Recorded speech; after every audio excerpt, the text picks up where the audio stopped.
Dean Linke with Brandon Burns, and indeed last night it was great to be a Michigan Wolverine. It certainly was. That team final means so much to these athletes, and Michigan just ran away with it last night. But tonight it's all about individual bragging rights and seeing who's the top dog on each event. Let's take a deeper look at how tonight will work, just so you are ready for what indeed will be an exciting night, as it'll be 6 individual champions crowned, 6 events, Olympic order, 10 gymnasts qualify for each event, and some athletes can qualify for multiple events.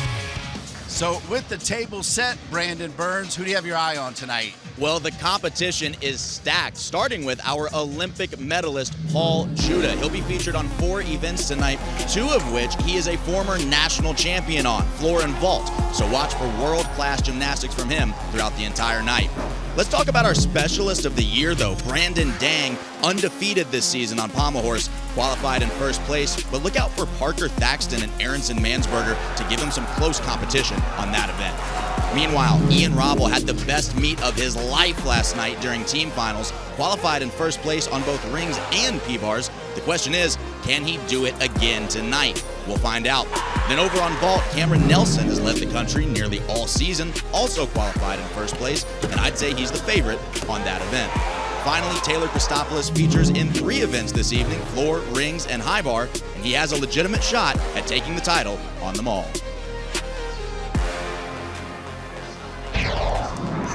Great job, Brandon, and we'll explain how it shakes out here tonight with the top 10. It'll mean Michigan will have 15 performers. Some of those will be Paul Judah, in fact, doing a couple events, Nebraska 15, Penn State 13, Illinois 10, and Ohio State with 7. Fred Richard was in the top 10 in a couple events but sat out. But Brandon, break down the scoring.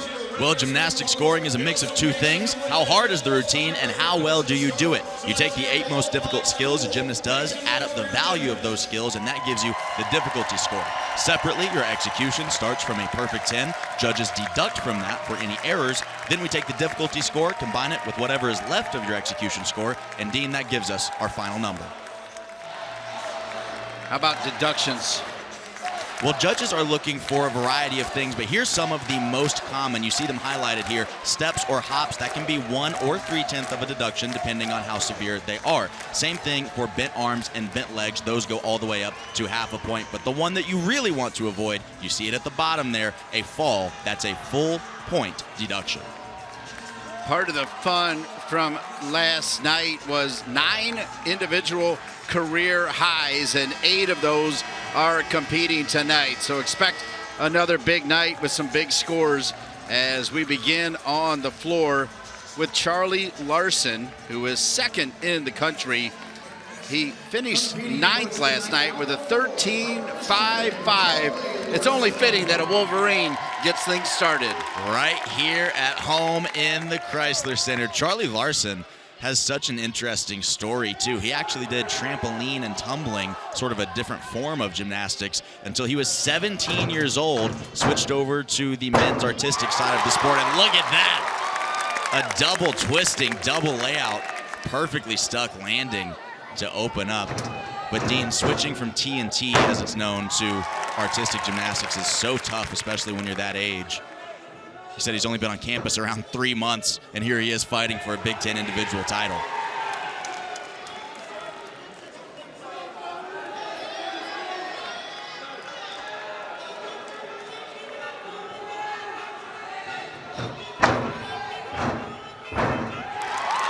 Nice combination pass there, double full into a front layout. He will get connection bonus points for doing those 2 skills directly connected to one another.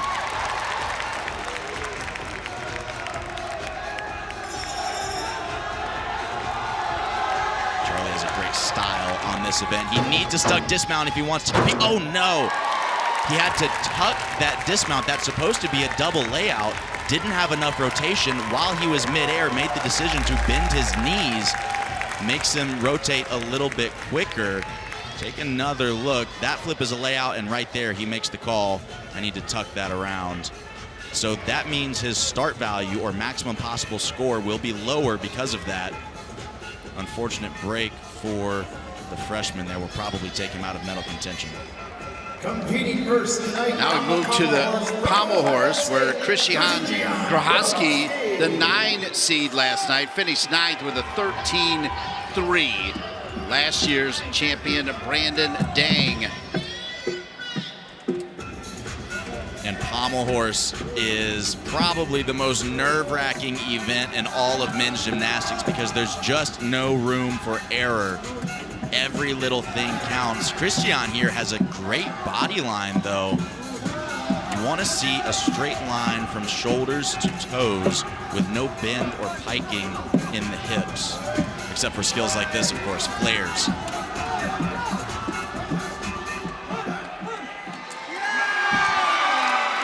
That was awesome. That's about as good as he can do that routine.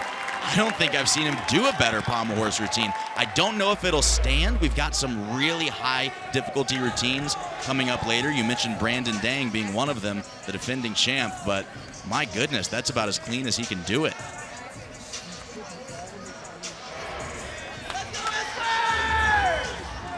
So to the rings we go.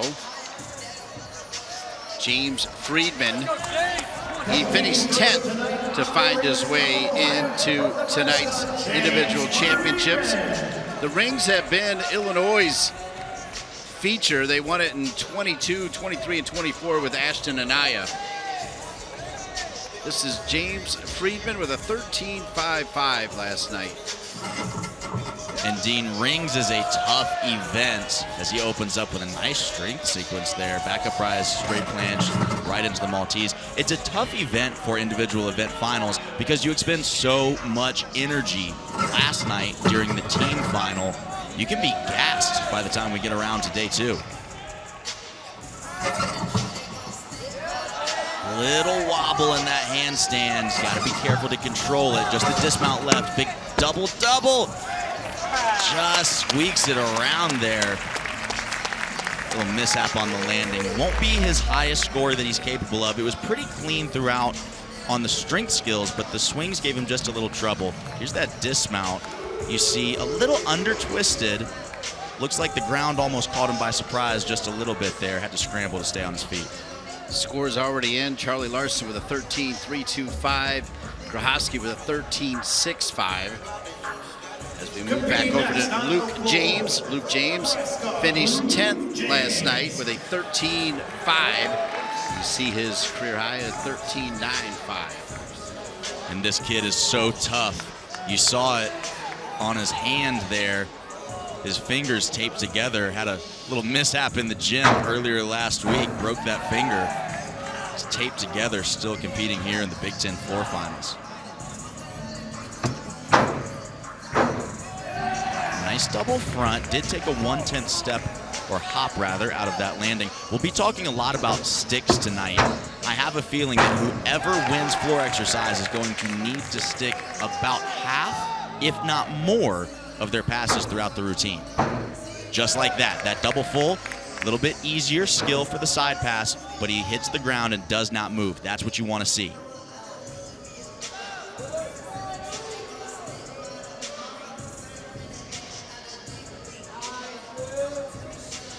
Scale or balance on one leg, now mandatory for each athlete competing on floor, as per the new rules. There's another nice stick. He had a few hops early in the routine, cleaned it up in the second half. This dismount is the most important pass to stick, though, right here. Does not get it. Good form. That was a full twisting double back. But unfortunately does take that hop on the landing. It was a clean routine, but I don't know if it'll be enough. There's another look at that stuck double full down the side.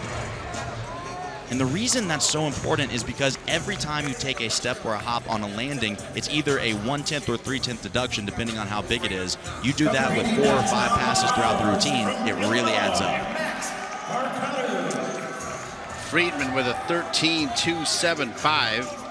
Mark Bakadu, he finished 10th to qualify with a 13.2.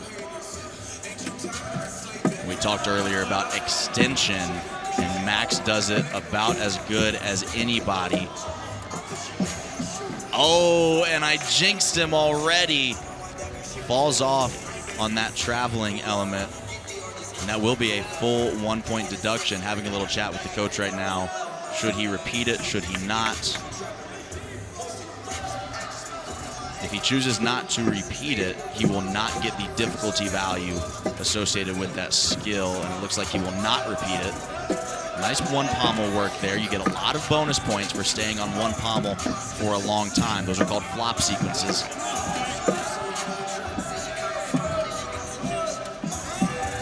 Nice travel all the way down the horse, very similar to the element he just fell on.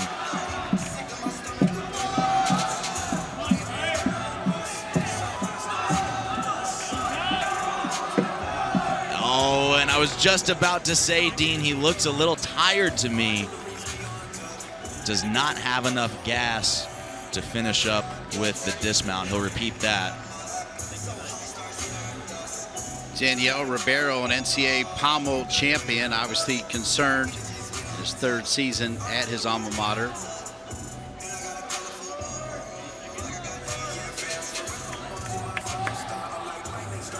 Brandon, you talk a lot about fashion. Coach Ribeiro takes fashion to a new level. Oh, always the best dressed. I don't know. He's got to compete with you for that title, Dean, but he's in the running for sure. Laughable.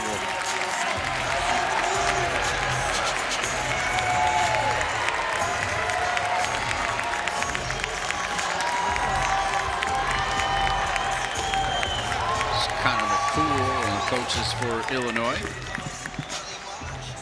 Rithik Puri finished 8th last night. By the way, he's 7th in the country on the rings. Had a 13-6 last night, career high of 14. And he's going to need to be closer to that 14 career high number if he wants to make a run for the individual title tonight. He's got great strength positions just like that. It's a Maltese. Held pretty nicely. If you're counting at home, all of these strength positions do need to be held for a full 2 seconds. And that's tough right there, lowering down into the Maltese from the planche. Makes it more difficult because you have to control the movement all the way down.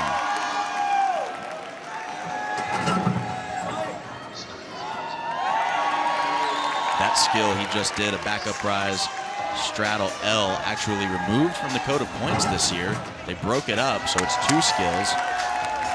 Back up rise and separately the straddle L. Here's the dismount. I think he needs a stick. Does not get it. He was close. It was a good double-double. It's a good routine. I have a feeling, though, Dean, whoever wins tonight is going to have a stuck dismount. That's a great angle of the strength right there. Just holding himself parallel to the floor. Pretty solid hold. Not too shaky. That's what the judges want to see. And looked like he just stood up a little bit too fast. I think if he had kept his shoulders a little bit lower, he could have gotten that stick. Competing next, Nathan York has 3 Cornhuskers in a row. Luke James, who we just saw, 13-7. That is the early leader in the clubhouse. Nathan York last night had a 13-6-5 to finish 8th. After him, it'll be Taylor Christopoulos. And that's a great way to open up. That's called a Randy, a front 2.5 twist. Nailed the landing there. Also on the double front tuck. Ironically, Dean, Nathan has almost the exact same routine construction as his teammate, Luke James, but Nathan's got sticky feet tonight.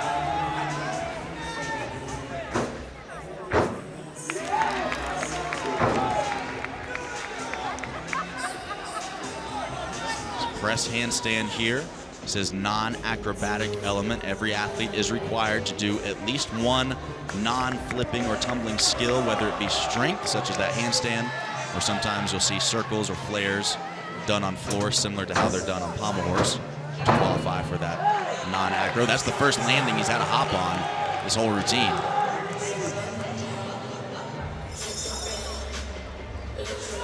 Hear the bell in the background. That means he has 10 seconds to complete the routine. Just the dismount. He gets the stick. Green flag goes up from the judges. He only had 1 hop on a landing in that entire routine. Here's the dismount. Full twisting double back. Sees the floor the whole time. Just nails the landing. Dean, it wasn't the most difficult routine that we'll see tonight on floor, but when you execute that cleanly, he could make a run for it. All right, solid work by Nathan York. Josh Carnes, who has been really good for Randy Jepson, finished 8th yesterday with a 13.35. See the career high of 13.8. Nice Russian on a single pommel there. It's a tough skill for him. Called a Busnari, and he does 2 of them practically. Manages to stay on the horse. He traveled down and back across the horse in a handstand twice. Was only supposed to do it once. He fell off. So he went back and did it again. Avoids the fall. That's smart, high IQ gymnastics. It's still a deduction. But he manages to save it. Nice dismount. It wasn't his best, but what a fight from Carnes. Up to the handstand, all the way down, all the way back. Not feeling it. Let's do it again, and now we're ready.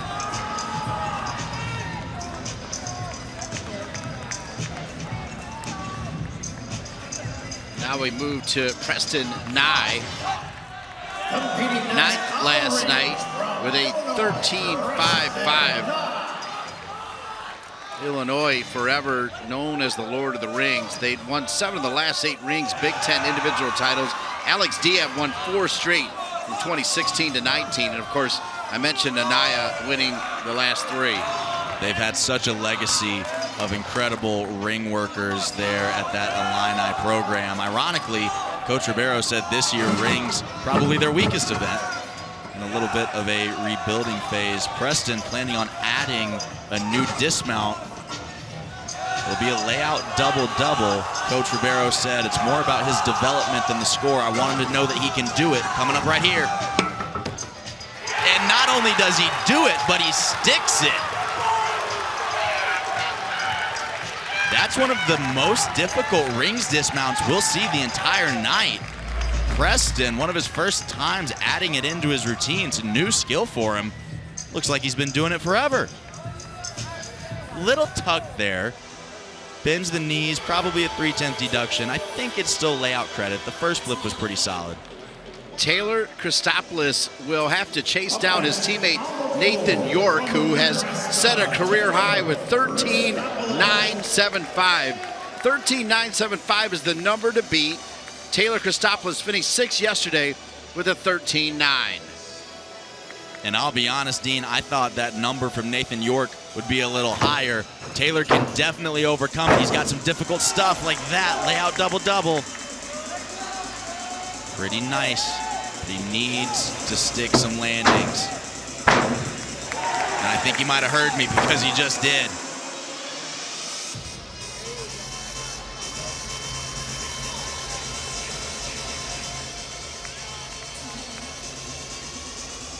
Wide arm handstand here. Judging criteria for that is your head must be about a palm's depth from the floor. So the top of your head, if you can fit your flat hand on the floor between your head and the floor, it's probably too high.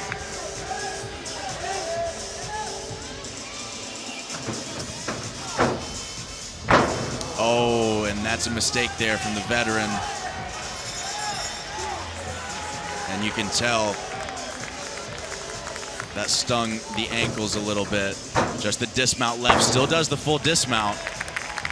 Out of bounds. Does go out of bounds. He paused a little bit in the corner after that short landing. That does not feel good on the ankles. Glad to see he was able to finish that out though. Here's that full twisting double layout. You can see in the air he knows it's short. Saw his head stick up just a little bit, and he started to pike down, give himself a little extra rotation, but not quite enough there for Christopoulos. Ethan Dick finished 6th last night with a 13.55. Christian Grohowski, the leader in the clubhouse, with 13.675. And there's a little break there that turned into a big break. And that's the thing that makes Pommel horse so tricky. Once you get a little bit off balance, you have a fraction of a second to save it. And if you don't, it does not take long before that one small error compounds and you're just too far off balance. And then there's nothing you can do but take that 1 point fall deduction.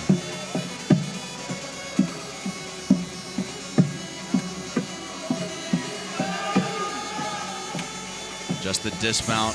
Clean finish for Ethan. Not what he was hoping for tonight. But that's what makes Pommel horse final so interesting, Dean. Anything can happen.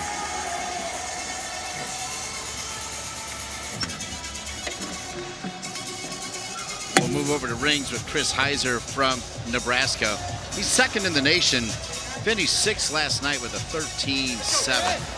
Competing next on the rings from Nebraska, Chris Heiser. Chris has one of my favorite routines to watch on this event. His strength positions are so precise.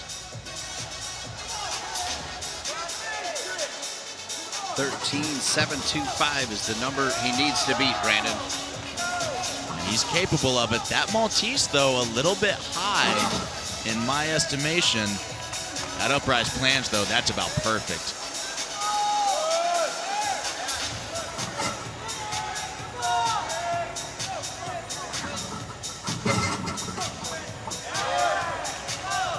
Nice control in that handstand. Remember, they're called the still rings for a reason. If you have too much swing in those handstand positions, judges will deduct. That was great, though. The timing of that back uprise handstand completely eliminated the swing. Just the dismount, double-double. Small hop, pretty good. I've seen him do a little better, but I think that might be your new leader.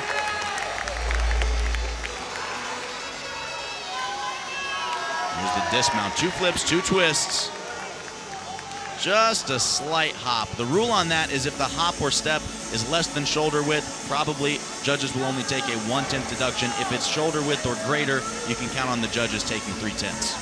So here's Michael Artlip, who took out his front tooth in the match we did on the Big Ten Network against Nebraska. He was the 7th seed with a 13-8. He had a season high, not one of the 9 career highs, but a season high yesterday. And he can be great on this event. Randy Jepson refers to him as a sticking machine. His landings is where he can set himself apart. Hasn't gotten a stick yet, though. I love that sequence there. So unique. It's called a B-twist. Borrowed more from the tricking world than the gymnastics world.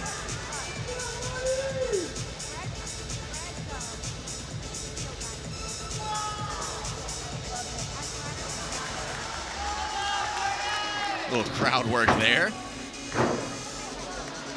That was your first look at the silver tooth. He's going to get a permanent cap. Said his dad loves it, mom hates it. House divided. Double pike dismount does not get the stick. I don't think it's enough. I'm used to seeing him stick some more dismounts there. It was very clean in the air. But I think you need more sticks if you want to win here at the Big Ten event finals. So that'll move us to Michigan's Zach Granados, your 7th seed, finished 7th last night with a season high of 13-3-5.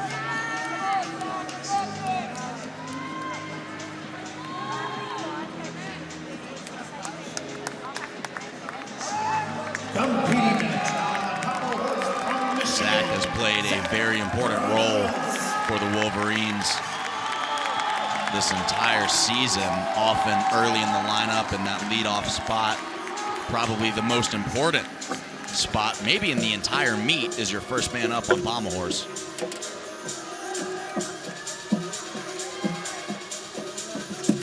Nice travel sequence there, goes all the way across the horse while doing what's called a spindle with his body. That means he's circling in one direction and twisting or spinning in another.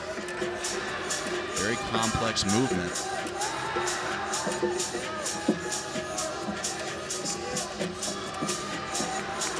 And This is so far so good. Just the dismount. That's a solid routine from Zach. Again, not the most difficult that we'll see, but very, very clean. As always, the Michigan faithful representing.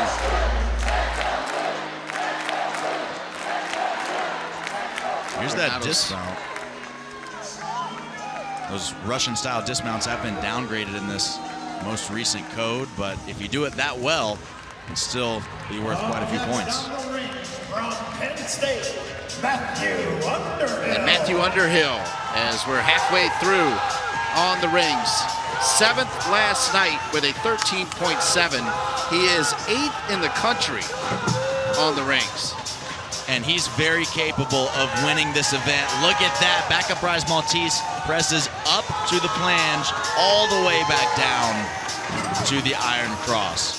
Brandon, So the number to beat is Chris Heiser's 13.85. It's going to come down to how clean he can be during some of these swing elements. And if he can stick a dismount. That hold right there in the planche, I think might have been slightly short. Remember, 2 full seconds is the benchmark. And I believe this is actually an upgraded routine from him. Double twisting double, and he does get the stick. Dean, I think that's your new leader. At the halfway point, Underhill fired up, representing Randy Jepson and the Penn State Nittany Lions, who had a fantastic night last night. In fact, any other night, they may have been the Big Ten champion. We got a couple Cornhuskers leading, as Nathan York leading on the floor. Chris Heiser and Zach Granados, your leaders.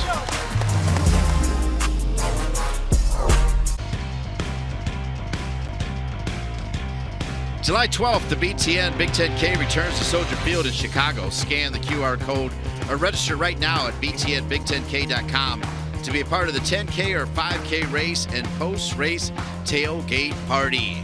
As always, the Michigan Gymnastics fans, men or women, they are in full force. A lot of maize and blue here at the Chrysler Center.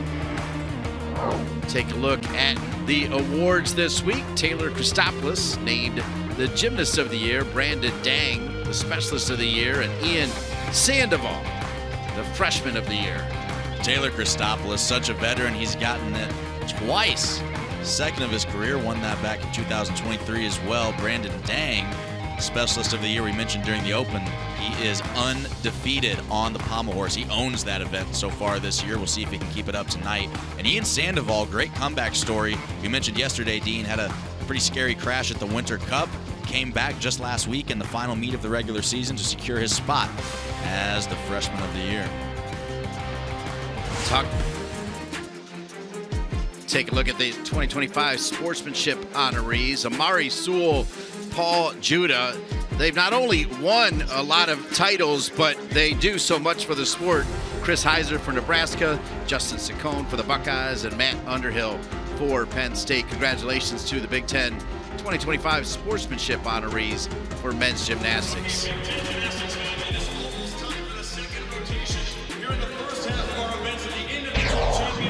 So we need you right now to make some noise for all these tremendous gymnasts and the previous gymnasts divisions had in the last rotation. So you see the first rotation leaders, the 2 Cornhuskers, and then Granados picked a pretty good time to have a season high as we get ready to do the last 5 of the floor horse and rings. We start with Jesse Pekele, who finished 5th last night with a 13.95. He's 6th in the country with a career high of 14.2. And Dean, I gotta tell you, the second half of this floor rotation has some big skills like that.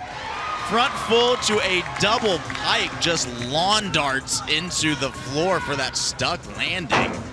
And another one there, the front 2.5, that's a Randy. Those are 2 major difficulty passes back to back with sticks.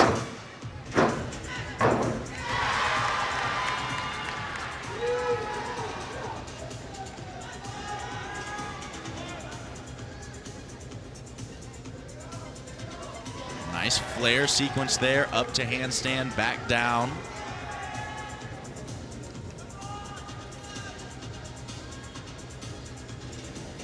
This is where you've got to be careful on floor exercise. Sometimes you do the big tumbling, you stick your passes, and then that non-acro, those deductions just sneak in there. Jesse, though, executed both of those skills very well. If he sticks this, I think he's your new leader. And he does. He stuck every single pass of that floor routine. That is going to be very difficult to beat. Jesse Pommel for the Buckeyes. The dismount is what matters most. Full twisting double back. Little arm circle. They'll take a 10th, but look at Coach Sherry Pommel. Fired up over that one. Wonderful routine by Jesse.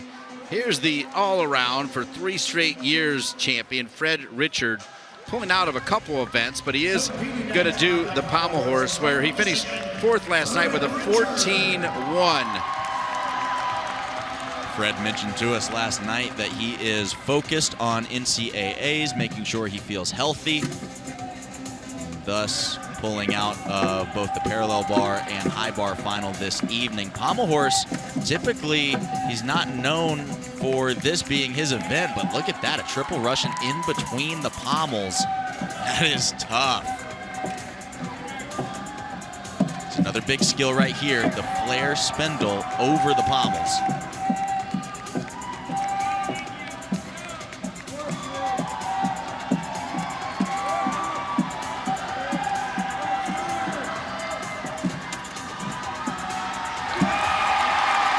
Tell you what, Dean, for a guy who's not necessarily known as a pommel horse specialist, that was a phenomenal routine. He can do it all. Fred Richard, and a fan favorite. Saw some flexed feet on that dismount that I'm sure Coach will talk to him about. But other than that, hard to find too many deductions on that routine. That was a difficult set. So he was in Paris at the Olympics, and so was Paul Judah, who is next to go on the rings. He finished 5th yesterday with a 13.75. He's 9th in the country. On the rings from Michigan, Paul Judah.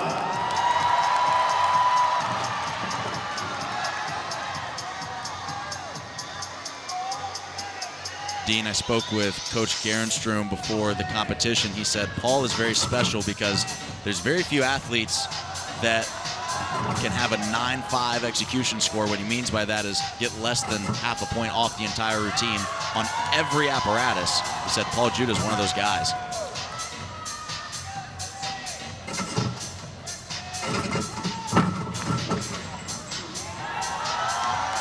Little swing in the rings there. He's got to be careful.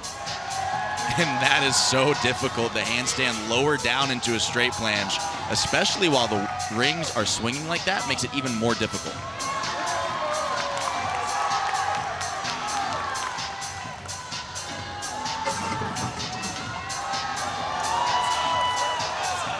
Paul Judah can stick at dismount as good as anybody. Does not get it this time. I don't think it's going to be enough, but great preparation for him as he heads on into the postseason, no doubt looking for possibly another NCAA all-around title. Good look at the dismount there.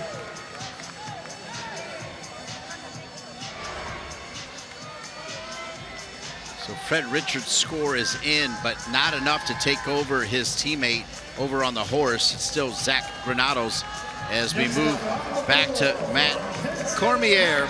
Finished 4th last night with a season high of 14.05. Matt Cormier. And Matt last night did what we just saw Jesse Pommel do. He stuck every single pass.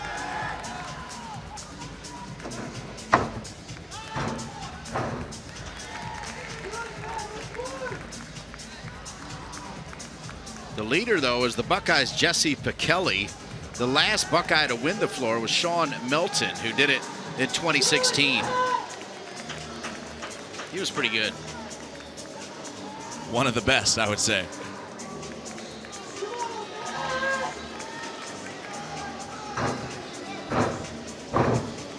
Nice combination work down the side. It's a lot of gymnastics to fit into a very small area on the floor.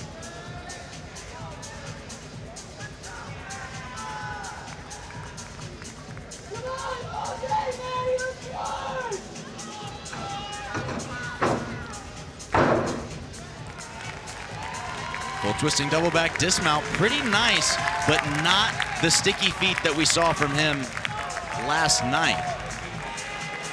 Fun fact for you, Dean. Matt, last night during the team finals, not only did he stick every pass of his floor routine, he also stuck every other dismount on every other event that he competed. Brandon Dang won the Big Ten title a year ago at home. Let's take a look. And he is one of the best for a reason. He's got some of the highest difficulty in not just the conference, but in the world. And he is consistent, and that's the key on Pommel horse. #1 in the country, 14.85. Not messing around. Comes in as the #1 seed, and I think the expectations are that is where he'll leave. And Dean, he just opened up with a skill called a McCulloch, named after legendary Michigan gymnast and Olympian Sam McCulloch. That scissor travel all the way across the horse. That skill right there, so unique. It's a 3/4 spin on one pommel directly into a flop sequence. World class.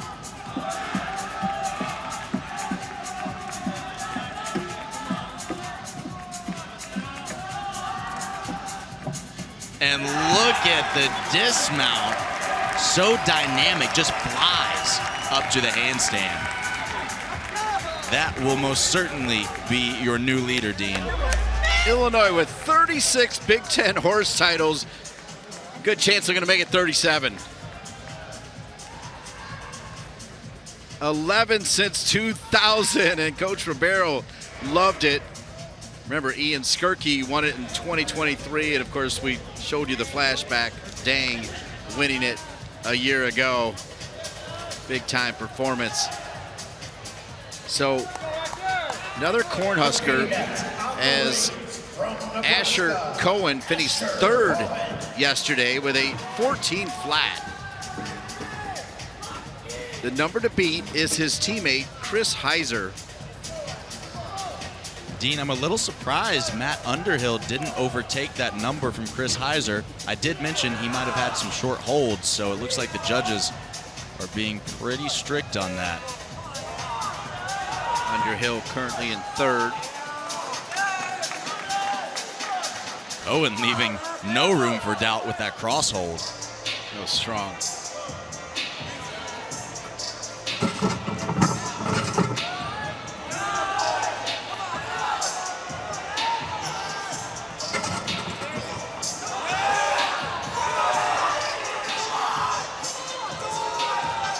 Well-controlled giant work there. He could really use a stick.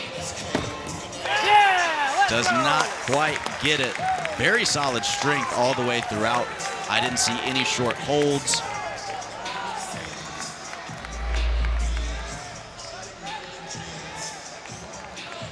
Here's that double twisting, double back. It's 2 flips, 2 twists. Becoming a very common rings dismount with the new updates to the code that prioritize higher difficulty dismounts. He did it well, but did not quite get the stick. You can see Brandon Dang is now the leader on the horse. We go back to the floor with Dang's teammate Garrett Schooley. Finished 2nd last night with a 14-2. Illinois has won back-to-back floor titles with Connor McCool. He won in 2023 and 24, and he's part of the coaching staff now. And Garrett has a big opening pass. Double laid out. Just nails the landing. I wonder if Connor McCool taught him how to stick like that. That was always his specialty.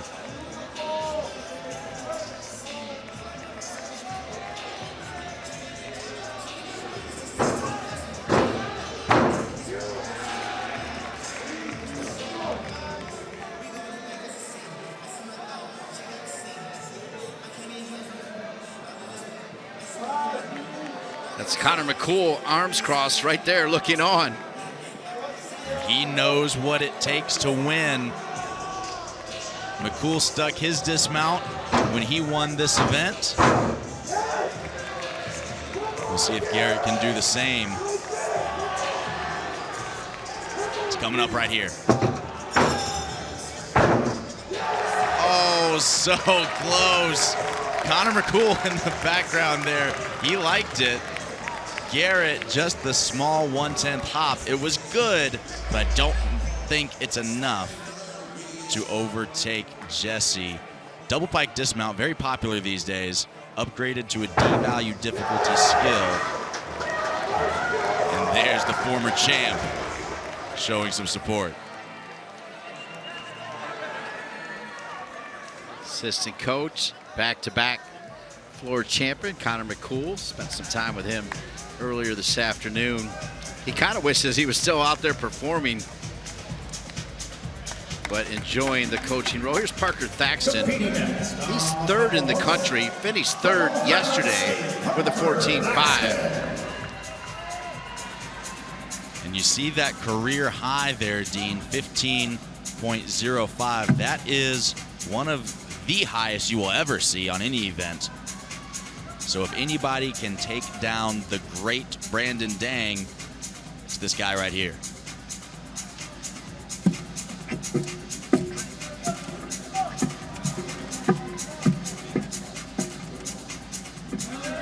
Beautiful full spin on one pommel.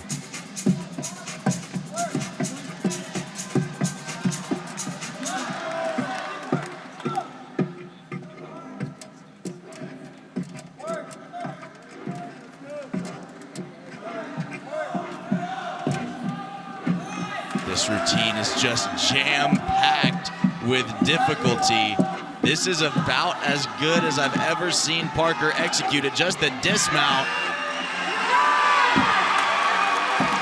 I tell you what, Dean, there's a couple pommel specialists in the room who would like to ruin Brandon Dang's party tonight. Little struggle on that dismount. Had to use a little bit of strength. Not a huge deal. Rustam!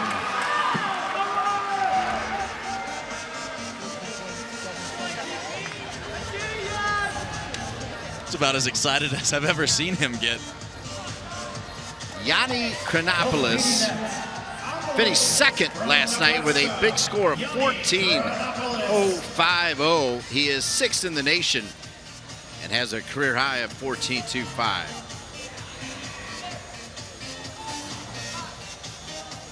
That's big strength right there, called the Azarian Maltese.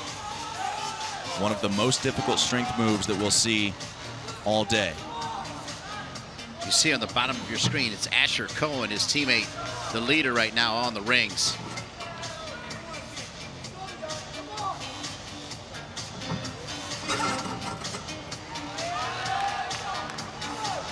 Very still handstand, showing a lot of control there.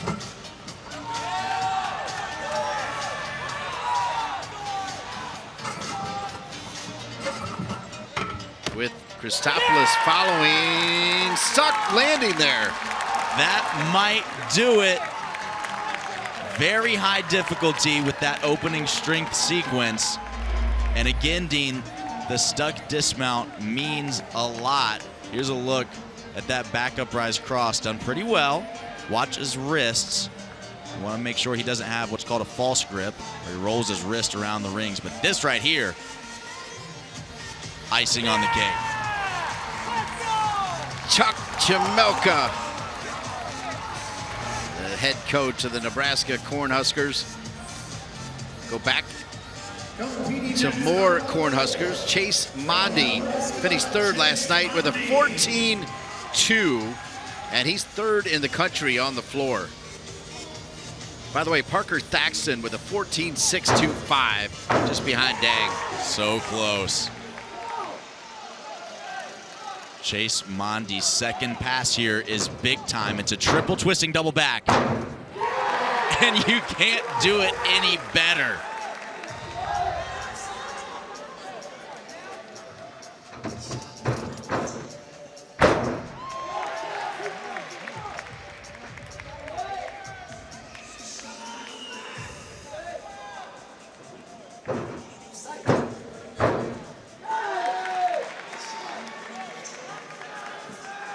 needs to start sticking some landings. That triple-double, the second pass we mentioned, was beautiful, but and that will take him out of contention.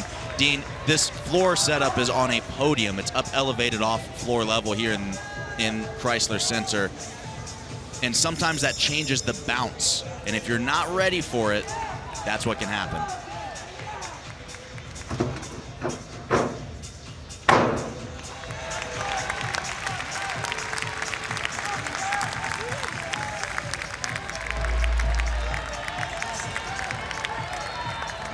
Here's that triple twisting double back, popularized by Simone Biles on the women's side. Mondi does it just as good as anyone in the world.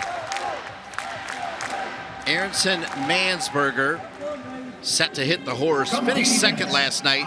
He was one of the 9 career highs with a 14.7. It was a beautiful performance. And if he wants to overtake the defending champ, he's going to need another career high right now. He can do it, though. He has one of the best pommel horse circles of anybody in the world. Just so much extension on every skill.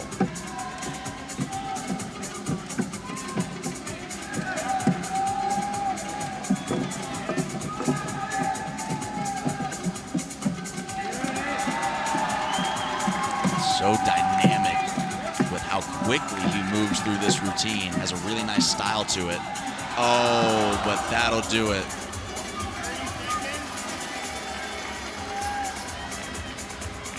Those dismounts take so much energy, especially at the end of a routine like this. You see, he just ran out of gas, couldn't quite get his hips up high enough to fly up to that handstand at the end.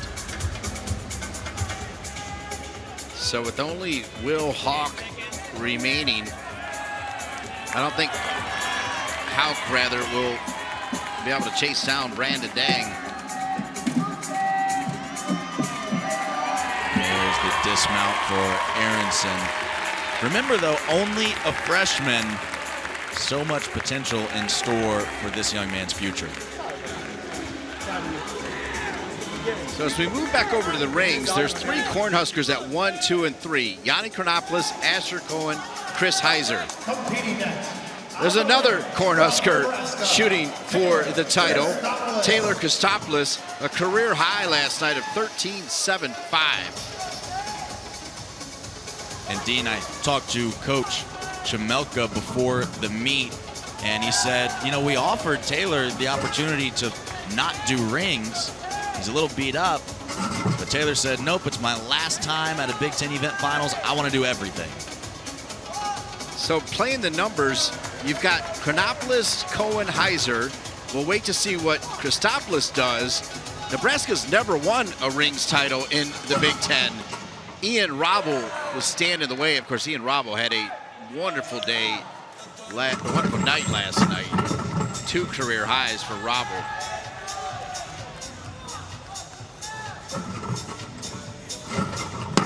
Big dismount does it better than just about anyone. The double-double gets so much height off of the rings. Taylor doesn't have the most strength in his routine, so it's a little tougher for him to compete with some of those super strong men, but nobody does a rings dismount better than that. Can it hit 14 to take the lead? I don't think so. On the floor, Paul Judah with a season high last night. He finished first last night, would like to do it again in front of his home fans.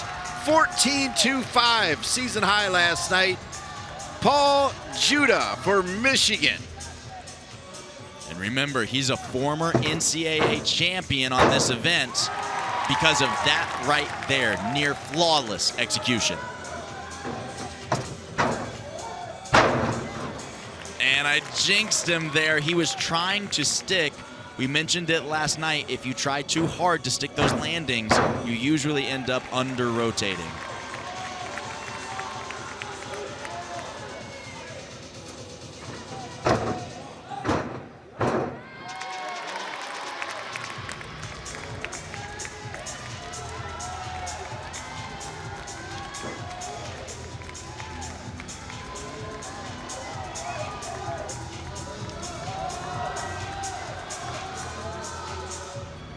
Paul has such a good style to his gymnastics. I've always said he looks like an international competitor.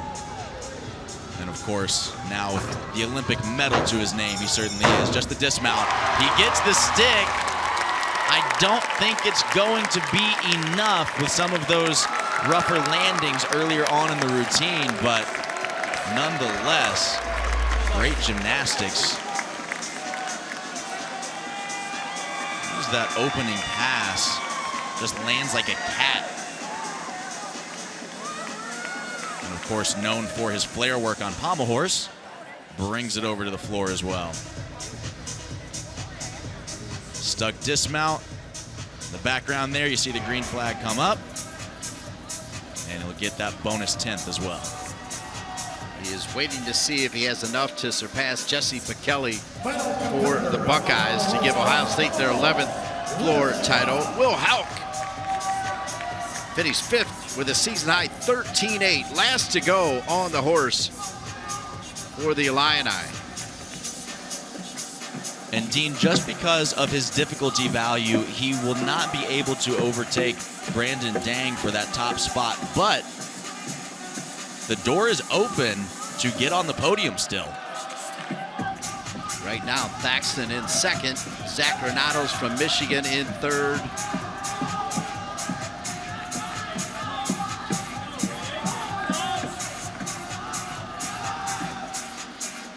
Oh, and that's a mistake there. He was supposed to do a pirouette out of that dismount. His start value or maximum possible score will be lower because of that.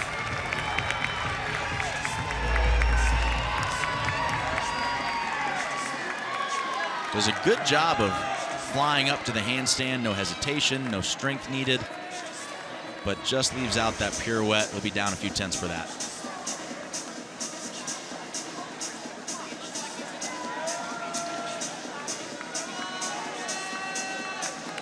And the final competitor on the rings from Penn State, Ian So the Romo. final performer of this first rotation, featuring 10 on the floor, 10 on the horse, and now 10 on the rings, is Ian Roble, who had a big night last night. I asked him about it, and he basically said, Dean, I'm like an erector set right now. They put me back together, and I finally feel a little bit better. And last night, all of the work coming back from so many injuries paid off for him. It certainly did. Qualified in first for 2 event finals tonight. Stuck just about every landing that he had.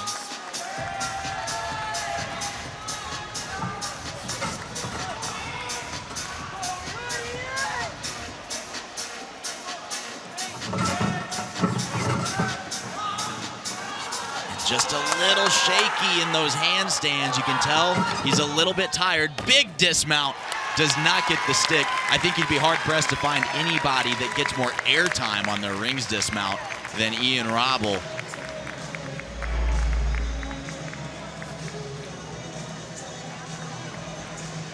Watch how he just launches himself off the rings. Textbook technique. Doesn't quite get the stick. I don't think it'll be enough to overtake Yanni Chronopoulos. So for Ohio State, Pichelli from Hawaii wins the floor. No surprise, Brandon Dang wins the horse yet again. And for the first time ever, Yanni Chronopoulos gives Nebraska a rings title. We return vault, P-bars, and high bar.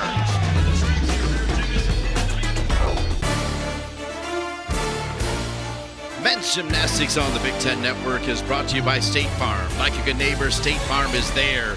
And indeed, it was a party last night, and for good reason. They're holding up a #1, but they're also holding up 5. Why? Because 5 in a row, and a couple members of the team have been a part of all 5. Such a history of dominance here in Michigan. You see it right there. 5 straight championships, 6 straight all-around champions, and 5 straight Coach of the Year awards, the longest streak of any program. An easy choice for our State Farm State of Success. State Farm, like a good neighbor, State Farm is there. Michigan, certainly there when it comes to men's gymnastics. See the consecutive titles, this run right now for Michigan. They did it back in the 60s as well. Illinois is the only team in the Big Ten that has more titles than Michigan. They're at 28. Michigan now all alone, though, at 22. And you hang around 6 more years, and Michigan might be right there. You never know with the way things are going. Coach Chow.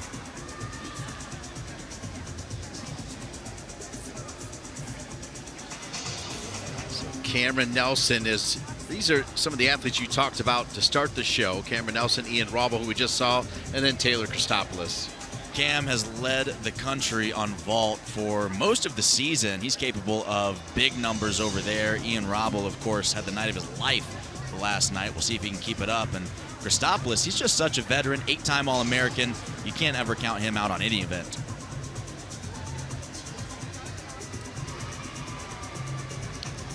It's the vault, P-bars, and high bar. Last year on the vault, Amari Sewell, who did not qualify this time around from Illinois. Crew Bold, Michigan Wolverines won the P-bars. Michael Giroux for Penn State won it in 24. 2 Wolverines won it in 23 and 22.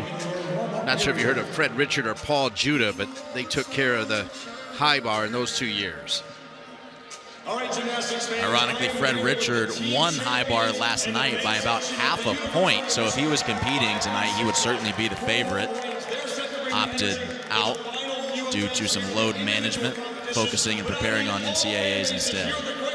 So Paul Judah is the 6th seed. And for those of you at home that are wondering, like, why don't they put it 10, 9, 8? Well, they can't do that when you have people like Paul Judah and Ian Raubel participating in multiple events. They have to space it out appropriately, and there's quite a bit of thought that goes in to how they set it up. With that said, Paul Judah finished 6th last night with a season high 14-4. Paul Judah set to go on the vault for Michigan.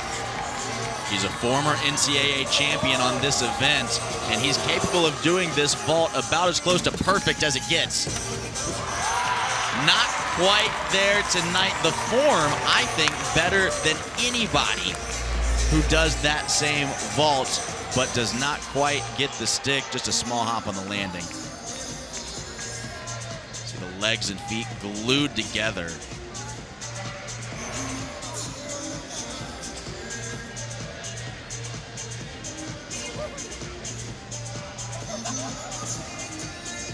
Ian Sandoval will be the first of 10 to go on the P-bars.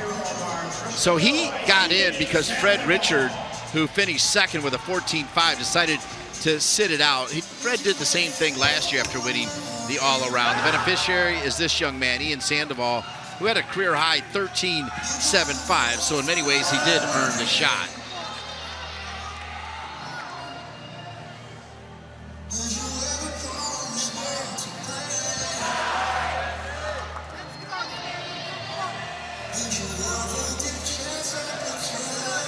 Ian does not have the highest start value of anyone that we'll see tonight. But a great opportunity for him, getting some more experience competing on the big stage. Big dismount. A nice double front half out. Looks like he may have flipped the bar on that dismount, though.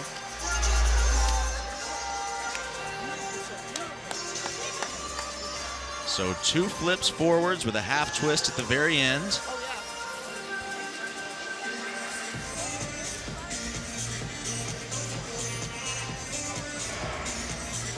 So we'll wait for Sandoval's score. We'll tell you that Judah with a 14-3, which is just about what he had last night, 1 under his 14-4. We go to the high bar. Max Odden, 8th last night, 13.250.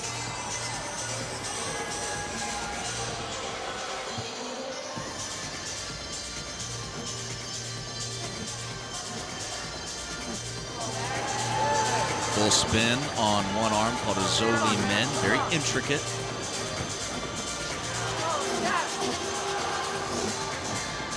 High risk, high reward right here though. Coleman, very nicely done. One more, no twist this time. Perfect.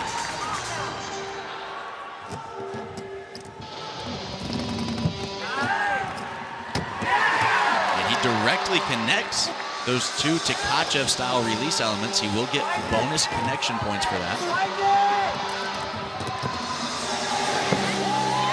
And a double-double dismount. That's a great way to get things started for this high bar final. It's rare that you see the first man out with that level of difficulty.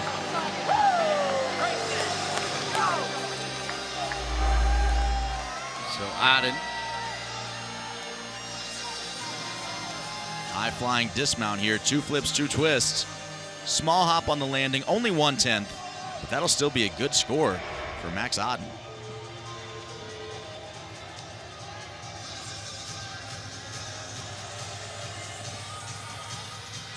Competing next on the vote from Michigan, Solon Chiotti, 9th last night with a 14-1-5.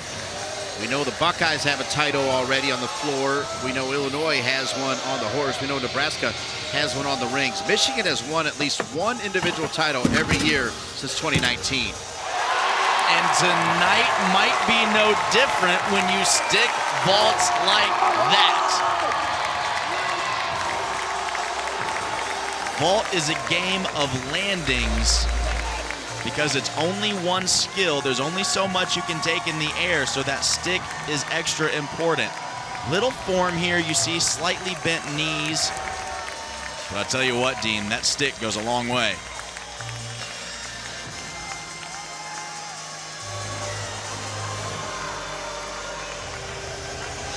Matt Cormier next to go. He finished 7th last night with a 14 flat.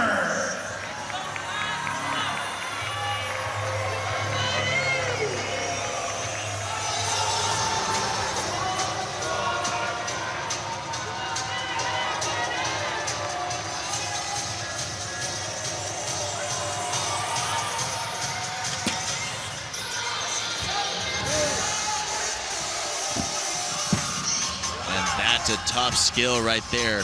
Front uprise to a stutz. Has to travel from his upper arms all the way up to the handstand.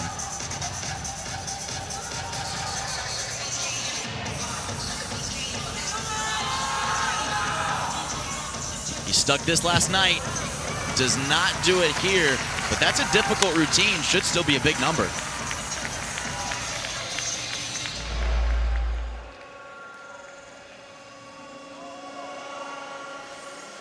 Two flips forward, does not do the half turn, as we saw from Ian Sandoval.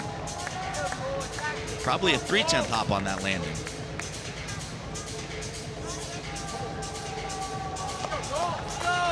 Cole Partridge, second to go on the high bar, back-to-back Cornhuskers.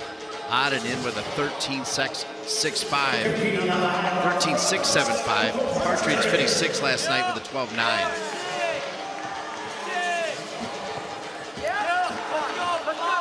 Max's score, by the way, is the 2nd highest on the high bar in the 2 days, only to Fred Richards, 14-1. It's a big number. It's going to be hard for anybody to overtake that. We mentioned it yesterday. High bar is one of the lower scoring events in men's gymnastics. You have to be almost perfect here to score in the high 13s. Another double-double. Good routine from Cole. I don't quite think it's enough to overtake his teammate, Aden. But certainly high-flying work here. 2 flips, 2 twists. And he just scoops his feet under him a little bit too much at the very end. He could have opened his body line a little bit, opened up his hips before coming into the floor to get that stick. David Ramirez next to go on the vault, finished 9th last night with a 14.15. From Ohio State, David Ramirez.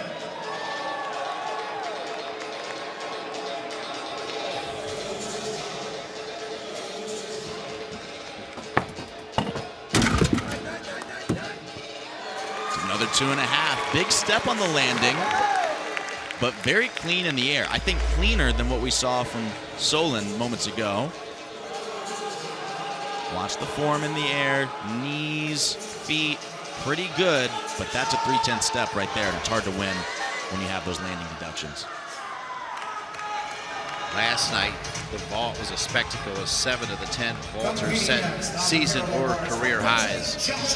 Josh Carnes ready to go on the P-bars. He finished 10th with a 13.85, but he's second in the country on this event. Also your 2023 Big Ten champ on this event, so he's capable of big numbers here. Very nicely done, called him a coots.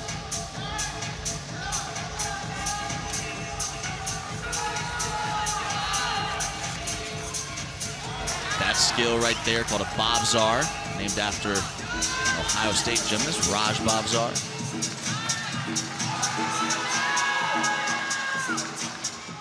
Dean, this has been great. He could use a stick. He gets it. That might be a new 2-time Big Ten parallel bar champion. That routine was solid.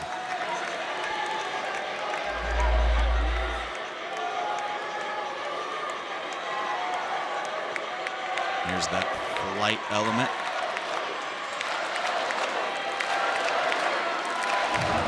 It's so much height and amplitude on both of those skills, the Bobzar and the Tapelt. But that dismount says it all.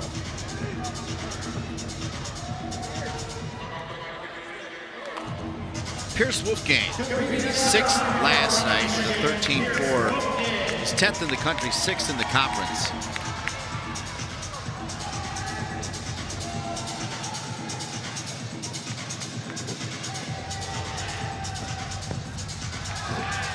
Little bit flat on that pirouetting element there. Every turn needs to finish precisely in a handstand.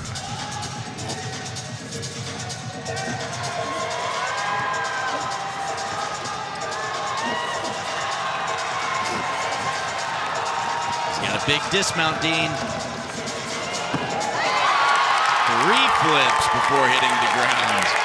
Big air time from Pierce Wolfgang. It's worth reminding everybody that the new code of points gives you bonus points for doing more difficult dismounts. So not only do you get increased difficulty based on the dismount itself being harder, but you also get some bonus points from the code as well. Chase Mondi, Nebraska, by the way, has 5 total Big Ten individual titles, 4 on the vault. Anton Stevenson with 3, Taylor Chrysopoulos with 1. This is Chase Mondi.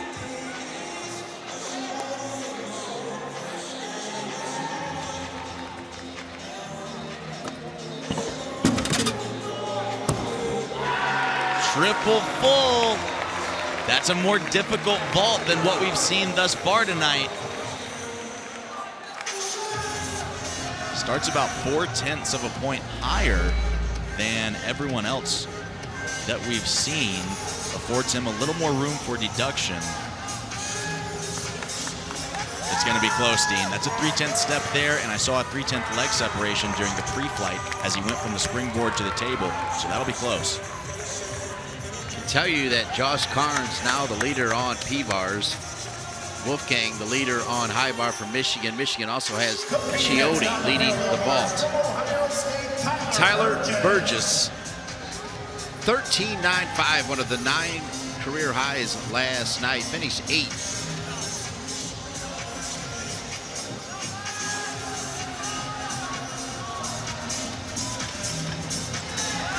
Tough skill to open up with. Each half turn just flies up to the handstand. That's exactly what the judges are looking for.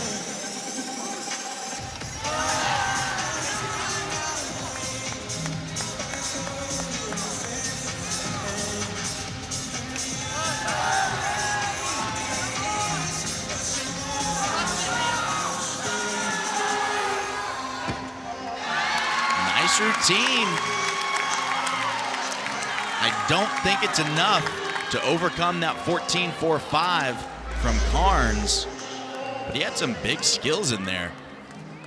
Here's the dismount, 2 flips going forwards. Judges don't want to see the knees separated too much, so they will take the deduction for that. But that was clean. Could earn him a spot on the podium. So that'll lead us to Evgeny Semyuk, who told me before the match how to pronounce his name. 13.35 Finished 7th last night. He's 6th in the country. One of the cleanest athletes you'll see on this event all night. And that is exactly why it's called a talk full. He went right to the handstand. That one as well.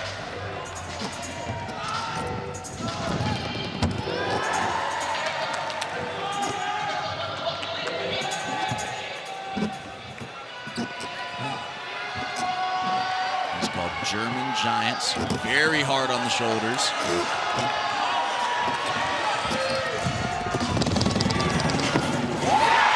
I'll tell you what, Dean, that might be your new high bar leader.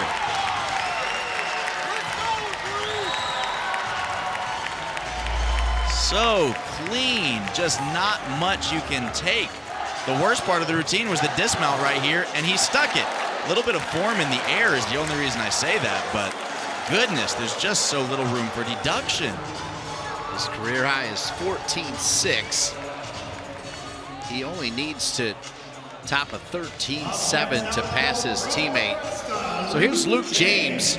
Luke James, a career high on the vault, 14.2. That was 8.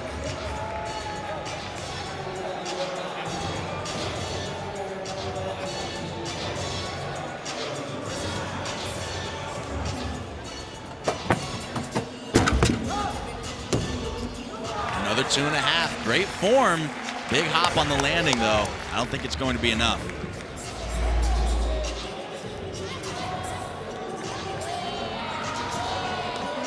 See that leg separation early on. Phenomenal form in the air, though. You see him look back over his shoulder to spot the floor and make sure he has the best landing possible.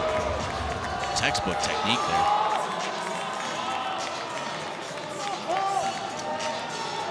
So Paul Judah, if you thought we just saw him, we did. He started on the vault. Now he's in the 5th spot on the P-bars. Finished 9th last night with a 13.9. Paul Judah.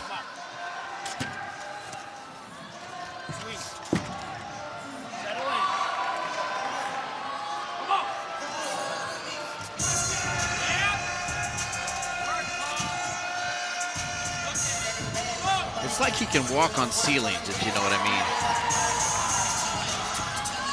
He gets so much amplitude. Here's that Bobzar again. Flies over the bars.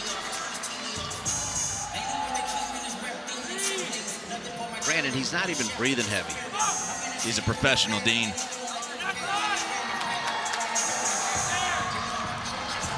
This has been great. Just the dismount. Oh, and disaster strikes at the very end.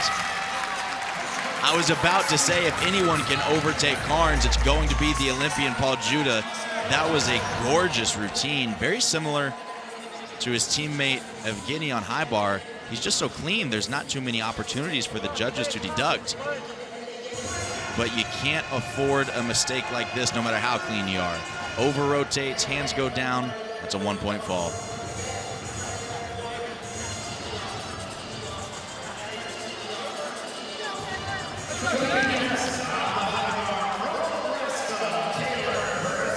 Taylor Christopoulos, 13.2 last night, was 9. Only one Nebraska athlete during Chuck Jamelka's 16 years has more points. Anton Stevenson, he won this event in 2018. Anton did.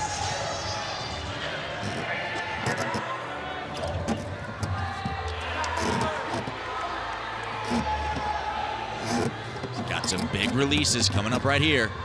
And he barely catches the bar. One more, and again, very late catch with that right hand.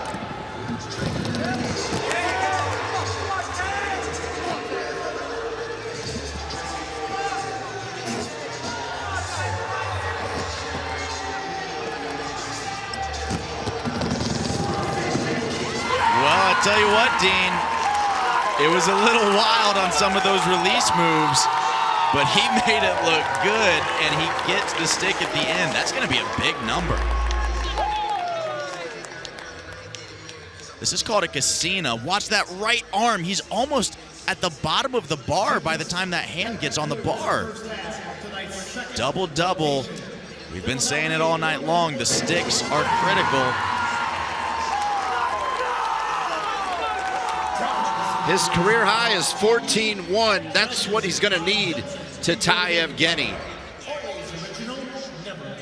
We are halfway through vault, P-bars, and high bar with 3 more champions to be crowned, and we'll do that when we return to the Chrysler Center.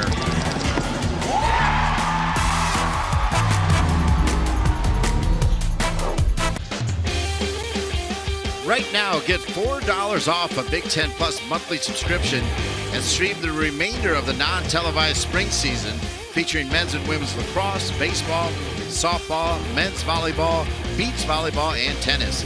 Scan the QR code on the screen or go to Big10Plus.com to subscribe and make sure you enter SPRING4, SPRINGFOUR, when selecting a monthly pass at checkout to take advantage of this offer.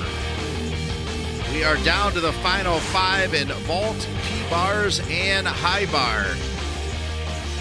Your leaders, Chiotti from Michigan, Carnes from Penn State on P-bars, and Simonyuk from high bar. Paul Judah, what an amazing career he's had at Michigan, also wearing the red, white, and blue for the United States. Actually saw him in Paris. I got lucky, was over in Paris and was able to connect with him. He's a wonderful young man. He is, and he could take my job in a heartbeat, too. Look at these awards. Gymnast of the Year, Gymnast of the Championships, all-around champion, not to mention the high bar. He's the most decorated athlete on the floor tonight, but of course you see a slightly younger version of him, Mr. Fred Richard, coming right behind him in 2023. They have a great relationship, though, is the way I understand it. They do. Fred is very coachable. He's learned a lot from Paul. Obviously, Paul's a little bit older. He's been here, done that for many, many years. But Fred's very coachable and receptive to everything that he's taught him. And they enjoy competing with each other. I went to Paul yesterday before all-around finals and said, how do you feel about competing against Fred? He said, I'm not competing against him, competing with him. Competing next is Garrett Schooley, second last night with a season-high 14-7.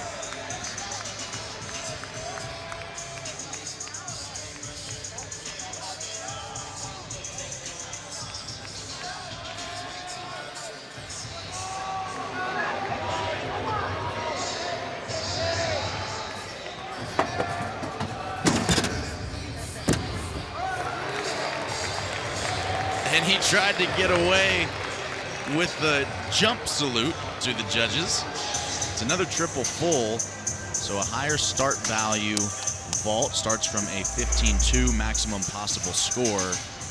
3 times around from takeoff to landing. Tough stuff, but you see chest down on the landing there. Just a little off on the landing. Won't be enough, but very difficult work. So that means Chiotti still leading on the vault. Michigan's last vault title came in 2016 when Anthony McCullum took home the top spot. We move to Dylan Shepard, who had a career high 14.05, one of the 9 that we keep talking about. He finished 5th.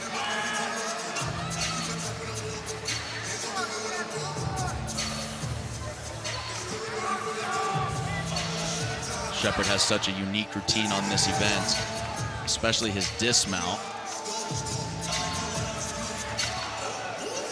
There's that Bobzar again, done very nicely. It's worth noting, Dean, these guys don't have grips on the parallel bars the same way that they would on rings or high bar. So if you slip on a skill like that, there's no hanging on. Oh, very unique, hop half turn. Almost never see that.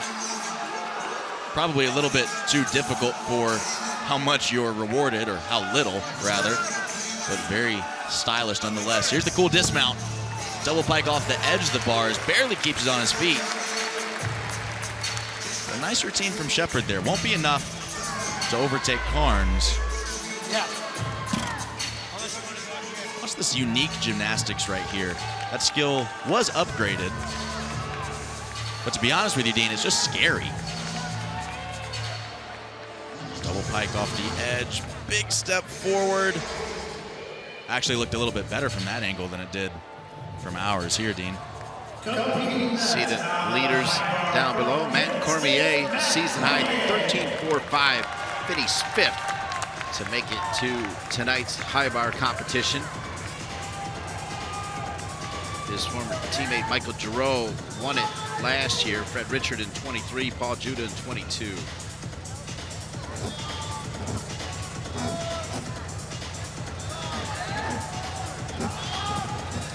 Oh, and pretty flat on that half tock. Needs to go to handstand.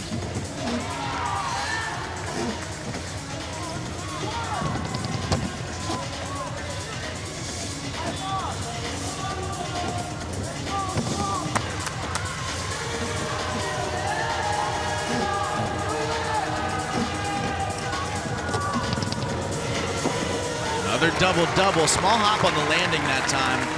Again, new point system emphasizing dismounts. We're seeing a lot more of these double twisting double layouts rather than the single twist. Good routine from Cormier, but still don't think it'll be enough.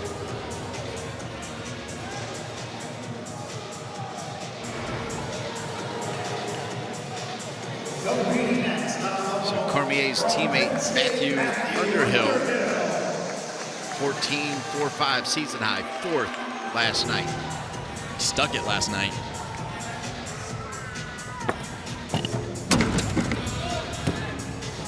Oh, and you could tell he was going for the stick again tonight. Under rotates, little head nod, oh well. He went all out on that vault. Let's take a look at what the judges see. Gorgeous form. Legs glued together on the way up to the table. Just leaves his feet out in front of him a little too much.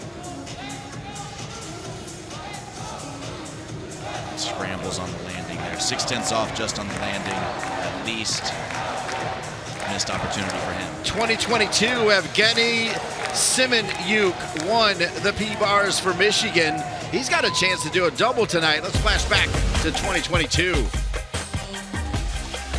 And his P-bar work reminds me a lot of his high bar work because he's just so clean. Execution is where he shines. But he's got some big skills too.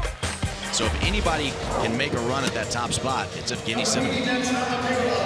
He's already leading the high bar with a 14-1, which is what Fred Richard, his teammate, put up last night. Now a chance to take over the P-bar lead, held right now by Josh Carnes. The number to beat is a 14.45, Brandon.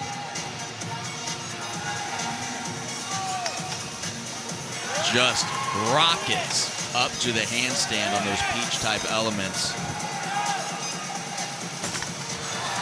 So much amplitude on that release. Got to be careful about shifting his hands like that. If the judges say that he took a step, that's a 1/10 deduction. That was very nice. Great extension in these handstands as well. Just the dismount. If he sticks, he's got a shot, and he does.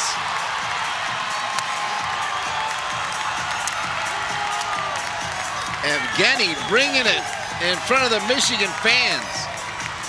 He could get 2 tonight. He could go P-bars and high bar. A lot of gymnastics left to go, but my goodness, he's having himself a night. Great form on that double front, too. He doesn't have the knee separation that so many guys do when they do that dismount. And, of course, the Michigan faithful love it. Coach Shao loves it, too. At the high bar, Ian Sandoval, 12.85, came up to me yesterday and said that everybody's calling him babyface now. He looks like he's about 12. Well, I tell you what, Dean, he swings high bar better than any 12-year-old I know.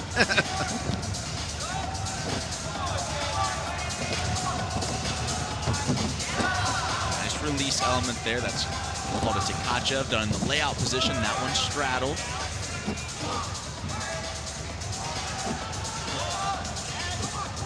And running out of gas here, just did not have the momentum needed to get those German Giants back around the top of the bar. Unfortunately, when you lose the swing like that, there's just nothing you can do. You can't muscle that over the bar. There's really no way out when that happens. See his arms bending there, trying to make something happen, but unfortunately that's a 4-point deduction for the fall.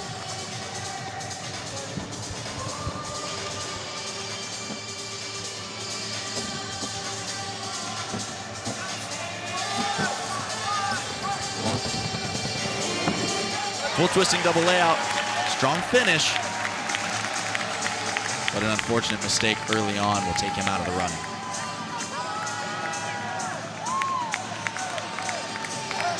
See the second rotation leaders. By the way, Evgeny with a season high. Now David Woma, third last night. He had a season high with a 14.5.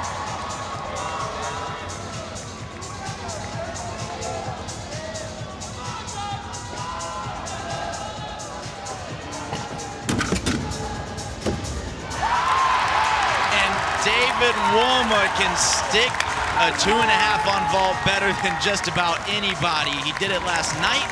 He does it again here. And I think in the air, that's a cleaner vault than what we saw from his teammate Solon. I think that's your new leader. Do they give him the stick? It looked like he had a slight...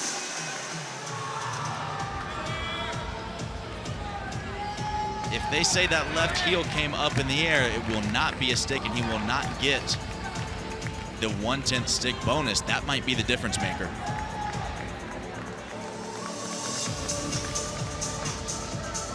Joey Pape, 14-2 career high set last night, finished third.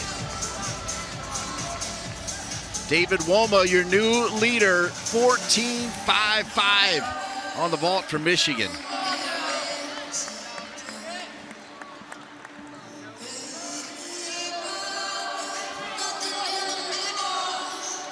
That's a new season high for Woma. Great peach work here from Pepe. Very similar to the style of Evgeny. Just a slight wobble there on the handstand, Brandon. And does not get the stick. He's very clean. It was a good routine, but without a stick, I don't think you can win P-bars tonight.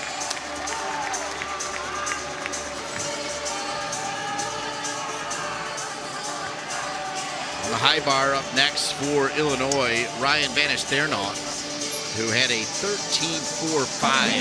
He finished fourth last night. He's ninth in the country.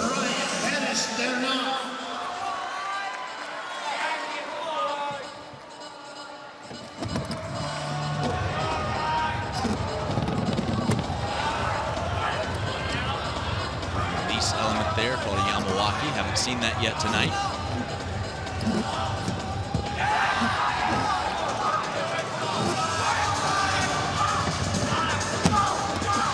Beautiful catch position on that layout. Tkachev has his body fully outstretched by the time his hands contact the bar. It's exactly what you want to see.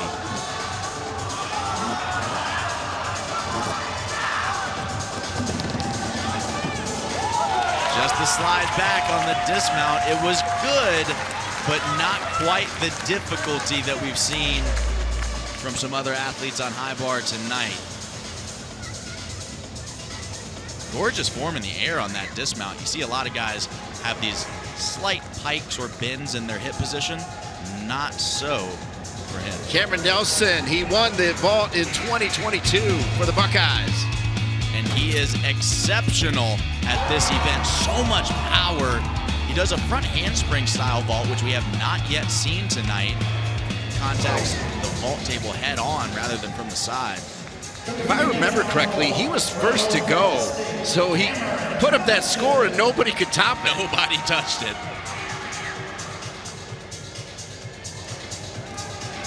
14.75 to get here. Finished first last night.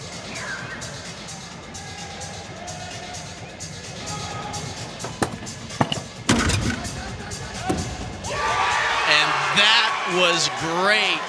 It's a 15-2 start value vault, more difficult than what we saw from David Woma. Only a 1/10 hop on the landing. The only place they can get him on this vault is right here, that slight pike position in the air. Even then, it's really not bad. I think that's your new leader, Dean. Just 1 foot moved.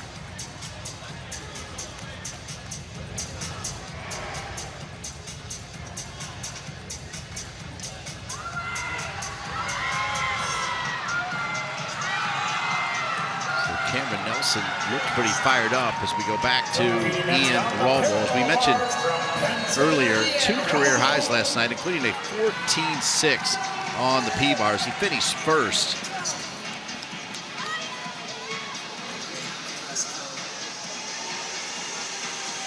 We're going to have a battle for parallel bars here down the stretch.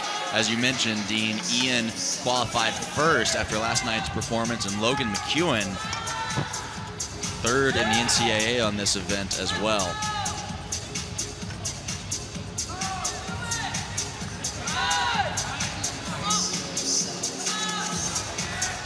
I can confirm that Cameron Nelson is your leader on the vault with a 14.85. As Ian Robble finishes up that parallel bar routine. It was good, but not great. It isn't what he did last night. You can tell he just seems a little bit tired from tonight. We mentioned it earlier. You expend so much energy during those team finals. Just a little shakier than what we saw yesterday. Good to see his head coach, Randy Jepson, standing by. Been at Penn State 30-plus years. Right? His teammate, Akseli Karsikas, finished second yesterday with a 13.6. Head coach Randy Jepson expecting his 8th grandchild in a couple months. Karsikas has some big releases. He swings so aggressively on this event. Really puts on a show here. Two Tkachevs directly connected. He'll get the bonus for that.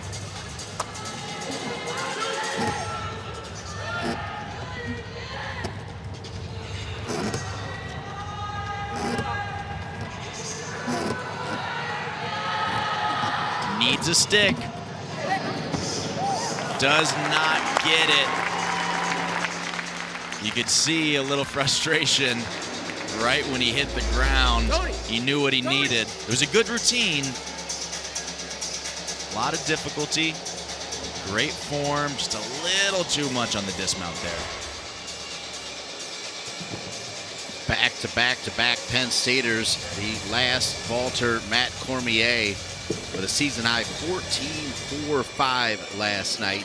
He's got a number to chase down, and it's a big one. Cameron Nelson, your leader at 14.85. Matt Cormier.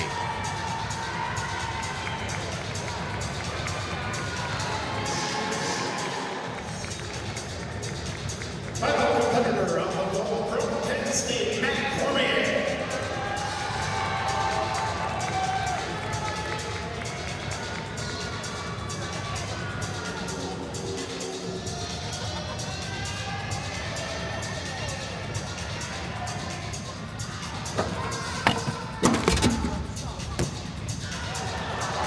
He wanted that stick.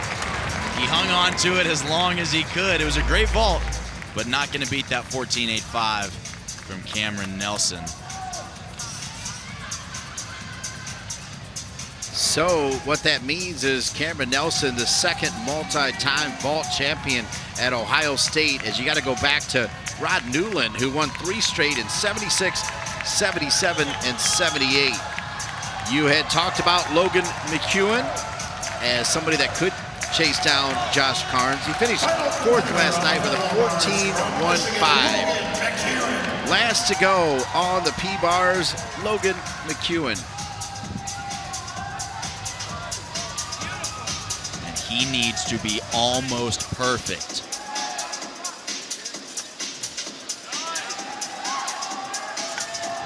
That was great high IQ gymnastics there. He was just a little bit off center.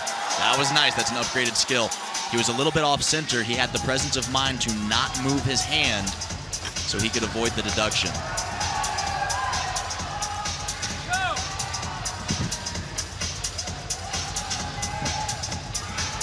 This has been great, but he needs a stick.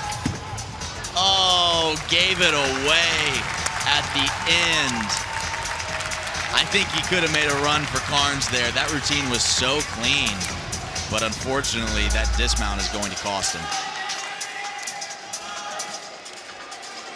Double front, very common dismount, just opens up a little bit too early. When I say opens up, I mean he lets go of that tucked bent knee position, straightens out his body, and under rotates just a tad. So our final gymnast of the individual championships here at Chrysler Center is the Buckeyes' Christian Grahowski. Finished third last night with a 13.6. The number to beat is Evgeny Semyuk's 14.1, and he's not going to do it. It's a big skill called a Wallstrom. Very rare release move, hardly ever see him. Unfortunately, does not grab the bar. That's the thing about high bar. It's high risk, high reward. Those release moves can give you a lot of difficulty points. But if you can't hang on, it doesn't count. It's a great look at it there. 4.5 twist over the bar. It's tough stuff. So that means Evgeny will give the Maize and Blue at least one individual title every year since 2019.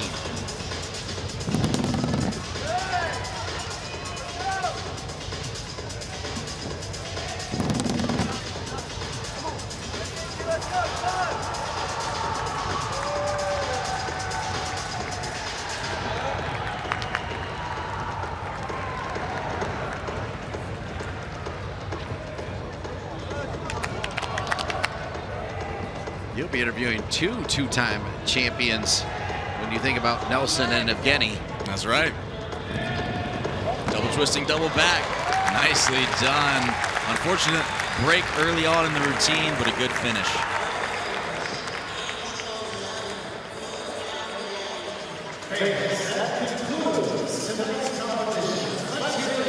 So when we return, it'll be trophy time. Congratulations to Cameron Nelson, who has, for the second time, won the vault. Josh Carnes won the P-Bars from Penn State, and Evgeny Semyuk for Michigan. Trophy time, medal time when we return. Take a look at the individual champions. Two Buckeyes, Jesse Pekele by way of Hawaii and Southern California. Brandon Dang back-to-back on the Pommel horse. Yanni Chronopoulos takes it home for Nebraska. Cameron Nelson, he's a two-time champion. Josh Carnes is a two-time champion. And Evgeny adds a high bar championship with his P-Bar title that he won in 2022. And thanks to him, 6 straight championships for Michigan with at least one individual title. We thought Evgeny may get 2, but Josh Carnes' score held up to give him his second. Cameron Nelson, as I mentioned, gets his second. Judah and Richard at the front of the Michigan pack, leading the Michigan fight song.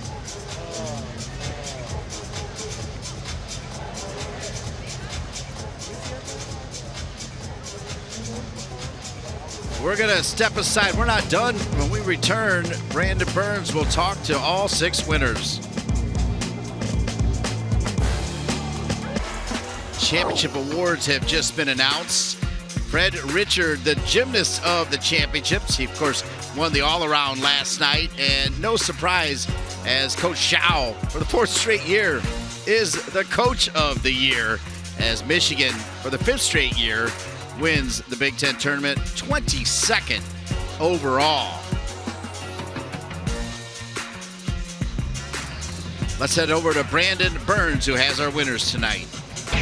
Thanks, Dean. I'm here with our Big Ten champion, starting with Jesse Pekele on the floor exercise. Jesse, you knew you had to stick some of those floor passes. You went ahead and stuck every last one of them. What was going through your mind during that routine?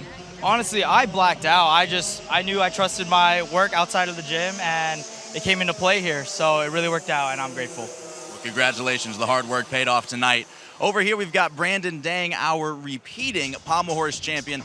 Brandon, how do you sustain that level of difficulty year after year? I think a lot of it's just putting in the work in the gym and just making sure it comes through in the meet. Awesome. Well, congratulations. It certainly showed tonight. We've got the first rings individual champion in Nebraska history here. How's that feel, and what does it mean for you? Feels good. It feels really good. I'm really proud of my team. We got 5 guys in the finals, and we got top 4. So it just shows to how much work our whole team put in on rings, and knowing it was a weakness, we got it done. Yeah, feels really good. Great job, and congratulations on the title. Cameron Nelson, you've won it twice now. You've done that vault probably hundreds of times, but the pressure was on tonight. How did you handle that? You know, it's just been such a great journey, and ever since my sophomore year when I won, it's been so tough to not be number 1 again, and I just always had that fire in me to go out there and do that again. So it really wasn't any pressure anymore. It was just time to do the job and do everything that I've been training. Are we going to see it again at NCAAs in a couple weeks? You know, the confidence is there, so you bet. You bet. Awesome. Congratulations. Josh Carnes, our other 2-time Big Ten champion now. That routine was beautiful. Did you know when you stuck that dismount, you probably had it? Honestly, not really. I knew there was 7 more people after me, so I knew they were really good. I was just hoping for the best for me, to be honest. But were you a little worried about this guy taking it from you? Yeah, I mean, he's done it before, so yeah, no. He did good, I did good, so yeah. Well, congratulations again on the title. Evgeny Simonuk on the high bar. That routine was near perfect. Talk us through the training that is required to execute at that level. Every skill is calculated, spent so much time in the gym, mental reps, just visualizing this moment here at Chrysler, so it paid off, yeah. Paid off in a big way tonight. Congratulations again on the title. Congratulations to all of our Big Ten champions. Dean, back to you. All right, Brandon, thank you so much, and congratulations to all of the champions. As we take a look at the final results, well done by Jesse Pekele. Nathan York from Nebraska was the leader for quite some time on the floor. See 4 Cornhuskers participating for Nebraska on the floor. No surprise, your horse champion in back-to-back years, Brandon Dang, probably will be the NCAA champion as well, but Parker Thaxton may challenge him at the NCAAs. Horse this year is absolutely stacked. Of course, you've got Brandon Dang.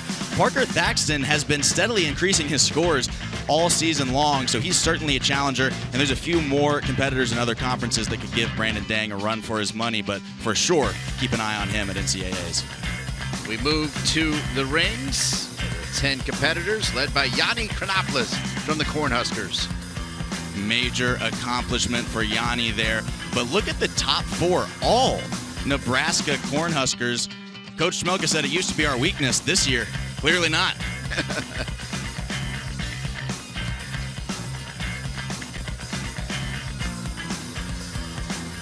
Take a look at the vault results. Cameron Nelson holding off 2 Wolverines.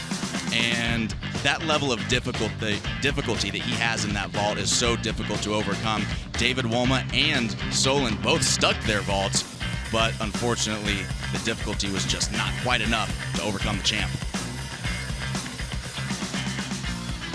Move to the P-bars. Evgeny, I thought for sure he was going to take the double.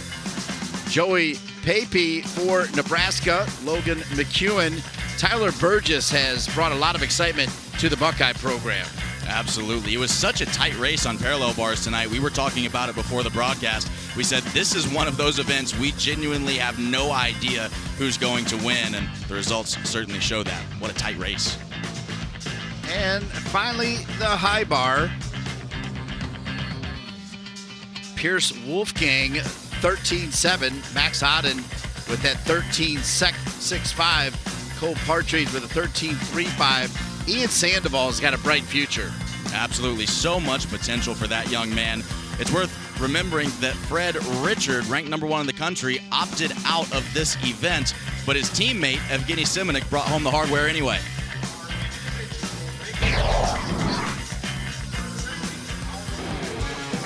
And let's take another look at our champs. Jesse Bekele sticking every single pass of his floor routine. That is tough to do. Brandon Dang, as always, excellence on the pommel horse, high difficulty and good execution. Yanni Chronopoulos makes history on behalf of the Cornhuskers.